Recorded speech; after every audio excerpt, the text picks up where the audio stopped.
Olá! Olá! Bom dia, boa tarde, boa noite, seja bem-vinda, seja bem-vindo ao canal Onda Espírita. Muito bom, num desses períodos dos dias, da noite ou da madrugada, eu poder estar junto com vocês. Antes de mais nada, agradecer a Deus, a Jesus, nosso mestre maior, a Francisco de Assis, aos mentores do canal Onda Espírita, essa oportunidade de estarmos juntos para mais um aprendizado. Que assim seja. Vamos conhecer o canal, né, gente? Tem música, tem evangelho, tem playlist. Ah, Cleide, eu assisti o seu vídeo, mas eu não sei como acompanhar. Entra no canal Onda Espírita, playlist, loucura e obsessão. Venha, filantrópico, com o objetivo do canal é elevar os ensinamentos da doutrina espírita. Entra lá, compartilha, dê o seu joinha, faça o seu comentário, é de suma importância para nós, porque assim nós vamos saber, nós vamos ter uma medição se nós estamos indo para o caminho certo, o que nós precisamos aperfeiçoar. Maravilha! Vamos lá? Capítulo 10.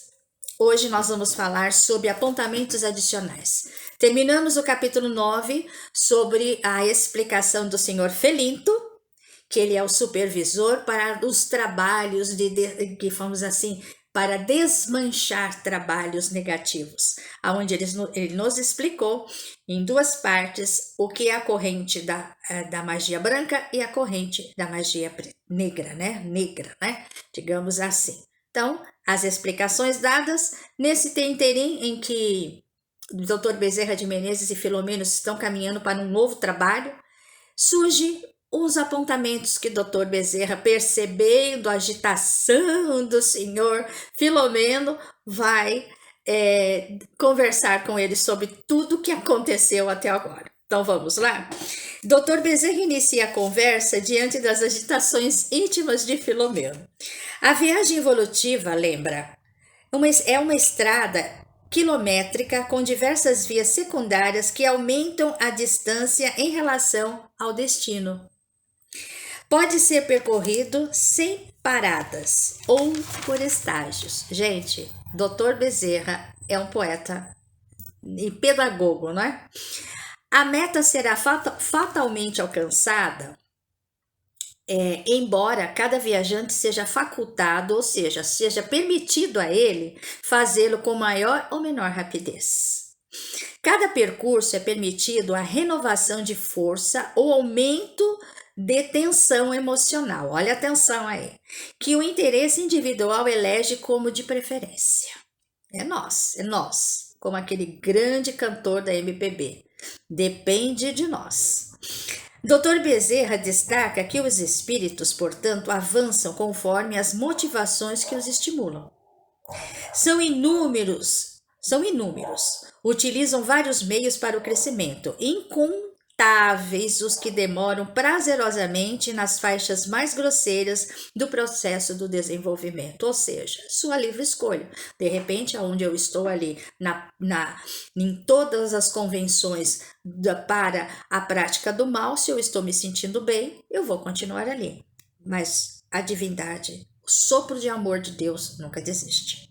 Não cessam, olha lá, os socorros a eles, graças aos missionários do progresso que os visitam e estimulam, ensinando-lhes a valorizar os tesouros da vida que podem multiplicar em benefícios próprios, ou seja, a vida continua. Como sempre falo em algumas situações e alguns, digamos assim, vídeos, que o objetivo de Deus para nós terráqueos é do átomo ao arcanjo. Aí tem uma grande estrada, né, que o nosso querido Dr. Bezerra está nos, digamos, aclarando através das suas explicações. Bezerra argumenta sobre a revelação espírita, que é a terceira revelação. É alta concessão, ou seja, ela permite, né, que chega ao ser moderno, auxiliando a apressar o que? A marcha, a sua estrada. Saiu minha teclinha do lugar. A sua estrada. Ainda não compreendida a sua grandeza intrínseca, ainda a doutrina espírita, ela tem uma dificuldade do entendimento, a sua essência. O que é a sua essência? Ainda as pessoas têm dificuldade em entender. É a mais alta expressão da verdade ao ser dirigida, ao ser humano, ao homem, à mulher, a quem quer que seja, a ser dirigida. Há muitas concessões de Deus, olha que maravilha, que constituem as diversas religiões, doutrinas de filosofia ético-moral, seitas e crenças. Quem alcança, eu achei esse paralelo do Dr. Bezerra para um esclarecimento assim geral, maravilhoso, um resumo, olha só. Quem alcança o Planalto, de forma alguma pode desconsiderar a planície e o vale onde esteve e de onde saiu. Se é um ser sábio, empregará esforços para auxiliar os que por lá ainda transitam, lá no vale. Se, porém, a presunção, o insoberbio se torna vaidoso, ele não conseguiu adquirir outros valores éticos, a não seja aqueles que puderam fazer com que ele alcançasse o Planalto, não é? Então, tudo isso direcionado só à parte matéria, só à parte física, o que acontece? Ele não vai corresponder à altura do que é o profundo significado da parte espiritual dentro desse contexto, do vale ao Planalto. Então ele não entendeu essa essência. Então, mas para que vamos fazer? Puni-lo? Não.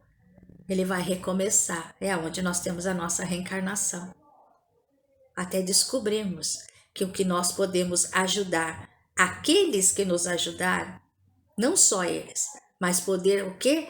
Multiplicar aqueles nossos conhecimentos, o Planalto que chegarmos, trazer mais pessoas, né? Não nos cabe subestimar o esforço nobre dos militantes nas diferentes escolas e igrejas do espiritualismo, especialmente naqueles em que o mediunismo realiza atos, ou seja, logros, trabalho muito positivo com a comunicabilidade dos espíritos. Esclarecimento, sim, sobre a reencarnação e a justiça de Deus apresentada mediante as leis de causa e efeito. É nosso dever alfabetizar o ignorante, esclarecê-lo e auxiliá-lo no seu desenvolvimento intelecto-moral. Gente, ignorância não significa algo pejorativo. O que você não conhece, você ignora. Então, alfabetizá-lo no sentido que o Dr. Bezerra está dizendo é ensiná-lo ao conhecimento da doutrina espírita e da espiritualidade em si. Não é proveitoso falar-lhe coisas extraordinárias, embora verdadeiras, de forma que as não entenda, gerando antipatia e animosidade. Sermos pedagógicos, por que não? Falar a sua linguagem. Olha o que ele nos lembra. Jesus veio ter conosco e com os homens e utilizou-se da linguagem deles, das expressões que lhes eram familiares e dos temas que os interessavam, apresentando o reino de Deus com tal psicologia assim e de grande amor, fez com que muitos meditassem, refletissem e deixassem de muitas, vamos dizer, mazelas, né? Para justamente buscar o verdadeiro significado e entender o significado das palavras do Cristo. Olha que maravilha! Bezerra continua. Nossos apontamentos causarão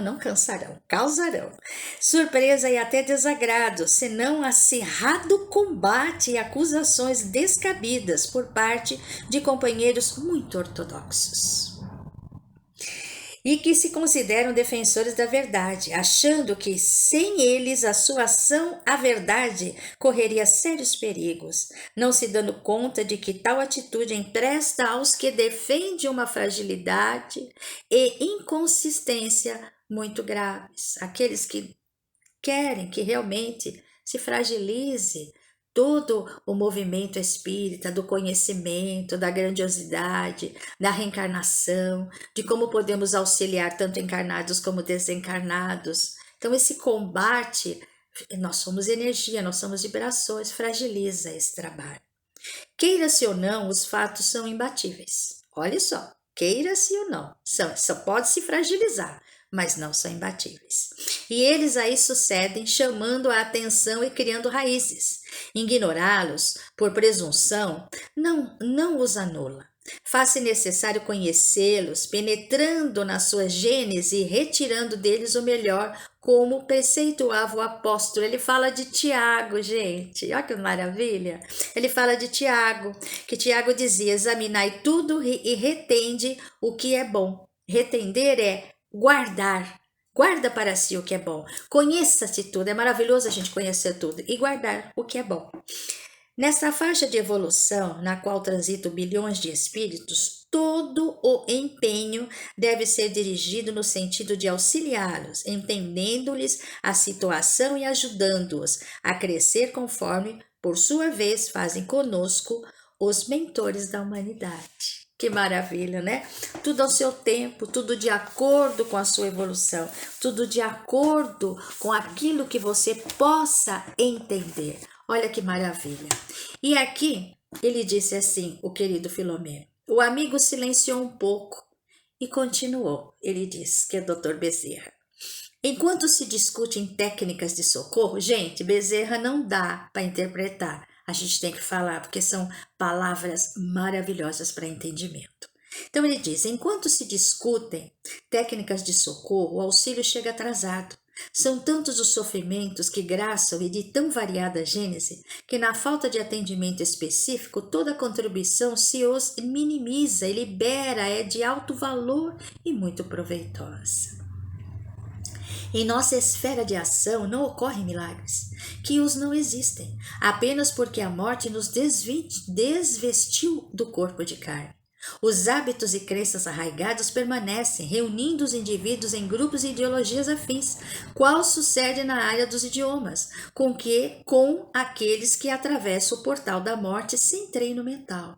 A sabedoria divina, a fim de todos atender, permite que pululem os núcleos próprios aqui na Terra, donde esses desencarnados têm dificuldade de afastar-se graças à imantação que os liga ao planeta. E ele continua. A casa que nos recebe, que é essa casa que eles estão fazendo esse trabalho, a partir de ontem já realizou grandes conquistas e avanço, logrando novos resultados, tendo novos resultados e resultados felizes, que o tempo facultará a outros grupos do mesmo ou de gênero diferente de atuação. Alegremo-nos por verificar que as sombras estão sendo batidas em toda a parte e são incontáveis os operários da luz espalhando a claridade. Ai, diz o nosso querido Filomeno, havia um leve sorriso na face respeitável do apóstolo da caridade no Brasil, é o nosso querido Dr. Bezerra. Porque o momento nos parecesse oportuno, busquei concluir mediante a sua palavra reflexões acerca dos enunciados do irmão Felinto, o que ele conversou com ele, né? O Bezerra não, né? O nosso querido Filomeno conversou com o senhor Felinto. Então ele diz assim, né? Que eu achei interessante o que ele falou. O atraso moral das criaturas na impossibilidade de enfrentar o próximo e prejudicá-lo diretamente, além do mal que supõe fazer, usando recursos ignóbeis na sociedade, leva-as a recorrer a expedientes tenebrosos no campo do intercâmbio, olha gente, intercâmbio espiritual, com o comércio extravagante e perigoso com as entidades primitivas e perversas. Ou buscam glórias, soluções para problemas e amores com o uso dos mesmos escusos processos. Caem inevitavelmente nas armadilhas que preparam para os outros. Porquanto, homiciando-se psiquicamente com esses sequazes do mal, deles não se libertarão com facilidade durante toda a sua vida carnal e depois dela, quando lhes advir a desencarnação. Ou seja, a lei de causa e efeito é para todos, até para quem pratica o mal. E com certeza, aqueles que fizeram parte desse mal, os desencarnados vão estar com essa criatura aqui até ela viver e depois quando ela chegar do outro lado. Olha o que ele coloca, interessante, não é? Os vínculos com o crime atam os delinquentes no mesmo móvel de responsabilidade. Desde que aqueles que se utilizam dessas práticas para tentarem prejudicar o seu próximo. Gente, isso é grave, né? Prejudicar o seu próximo. como se podem defender as vítimas em potencial, que são quase todos os indivíduos, em razão de sempre haver quem deteste outrem, quem mantém animosidade por inveja e competição? Diz o nosso querido Filomeno. Eu vou reformular a pergunta. Os vínculos com o crime atam os delinquentes do mesmo móvel de responsabilidade. Desde que aqueles que se utilizam dessas práticas para tentarem prejudicar o seu próximo, como se podem defender as vítimas em potencial, que são quase todos os indivíduos, em razão de sempre haver quem deteste outrem, quem mantém animosidade por inveja e competição? Dr. Bezerra responde, não respende, né? Fiquei empolgada. A inteireza moral, elucidou pacientemente ele, né? É uma defesa para qualquer tipo de agressão, difícil de ser atingida. A conduta digna irradia forças contrárias às investidas perniciosas. O hábito da prece, da mentalização edificante, aureola o ser de força repelente que dilui as energias de baixo teor vibratório.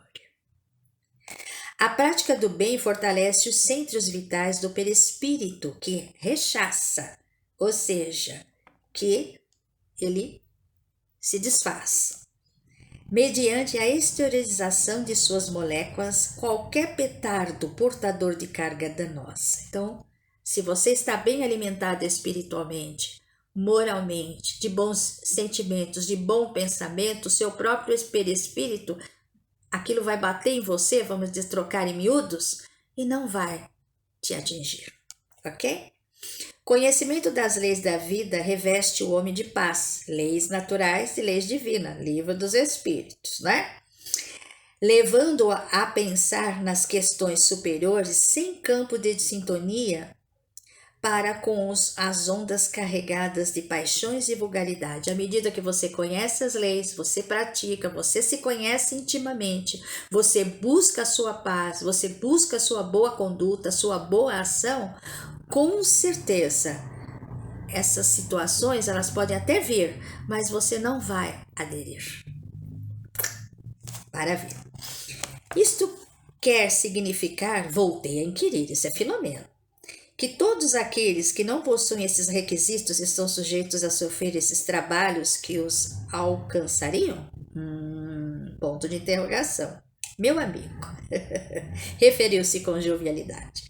Todos aqueles que se encontram em desalinho, em desatenção, estúrdios e frívolos, gozadores que exploram sem nada oferecer os maus e viciados, nem necessitarão que se lhes intentem prejudicar, pois que já se encontram mergulhados no mal que cultivam, tornando-se receptivos aos fenômenos com os quais afinam. Tudo é questão de sintonia e afinidade, né, gente? Recordo-me que insisti com amabilidade em nossas reuniões mediúnicas. Na Terra, apareciam com certa frequência espíritos que se diziam mandados para prejudicar determinados companheiros, narrando a forma como foram contratados e que haviam ganho para o cometimento, devendo receber a parte final, quando estivessem conhecidos os resultados danosos das suas empresas maléficas. Por diversas vezes, acompanhei a técnica utilizada pelo dirigente José Petitinga. Esse nós falamos lá no comecinho, né, do livro, né, foi o companheiro de Filomeno, que após dialogar no mesmo diapasão verbal, oferecia-lhe vantagens maiores, com a paz, o amparo de que pareciam necessitar, o alimento e o repouso, a tanta faina, conseguindo, não poucas vezes, persuadi-los a uma mudança de atitude. Induzindo pelo diretor espiritual esse exercício, a hipnose, a idioplastia, atendendo às leis equivocados que ali eram acolhidos e posteriormente elucidados quanto à desnecessidade de todos aqueles apetrechos ridículos e formalismos a que se sujeitavam. Verdade é que mudavam de comportamento e prometiam esforçar-se para alcançar outros níveis superiores de entendimento. Maravilha, né? Isso chama-se a doutrinação. Passados meses e anos, até que alguns retornavam, dando notícias dos bons resultados obtidos ou informando que rumavam ao mergulho no corpo para experiências novas, a reencarnação. Trata-se de um salutar recurso que pode ser aplicado em casos análogos. Segundo Filomeno perguntando. Sem qualquer dúvida, concordou ampliando as considerações do Dr. Bezerra. Da mesma maneira que é contraproducente, se não prejudicial, informar ao desencarnado que ignora a sua situação espiritual bruscamente, sem lhe permitir tempo mental para a aceitação da ideia. Respeito, né, gente? Ou ele mesmo concluir pela sua ocorrência. Não é recomendável chocar a nenhum espírito, entretanto, estipar-lhe a fórceps de verbalismo agitado, ou seja, de uma maneira de imposição, você sabe que... Não, nada disso, nada disso. A maneira agitada, uma maneira verbal muito... às vezes até agressiva, não é? E colocando crenças e superstições. O que vai acontecer? Isso daí vai fazer parte dele, né? Então, isso daí vai ser um insucesso, foi o que o Dr. Bezerra diz. Como ocorre com os homens que devem ser reeducados em muitos hábitos e esclarecidos conforme a sua capacidade de entendimento. No labor mediúnico de intercâmbio espiritual, o processo não pode ser diferente. Falar ao comunicante de forma que ele possa compreender e vivenciar a informação. Eis o método eficaz para os resultados felizes. Há quem seja apologista da informação ao paciente sobre o diagnóstico diretamente, mesmo quando grave e desesperador? Não, né, gente? Não pode. No entanto, a experiência tem demonstrado que a maioria dos resultados é sempre danosa para o próprio enfermo que, sem estrutura moral para o choque, tomba em depressão irreversíveis, em suicídio injustificável ou autodestruição, com a ação da mente desalinhada e em revolta. A terapêutica é mais importante do que o conhecimento da diagnose, facultando o paciente lúcido identificar a moléstia que sofre e, animado pelo médico, lutar emocional e psiquicamente pela superação dela. Aí, diz o nosso querido Filomeno, como proceder, porém, voltei a indagar, está sempre indagando, com os indivíduos que se creem ou que estejam enfeitiçados, debatendo-se nas garras de obsessores desse jazz ou sob os vigorosos camartelos das ondas mentais negativas que os alcançam e afligem? Isto nós vamos ver no nosso próximo encontro, parte 2, que Dr. Bezerra vai falar sobre essa questão. Por hora, agradeço a todos, muito obrigada, um beijo no coração e até o próximo vídeo.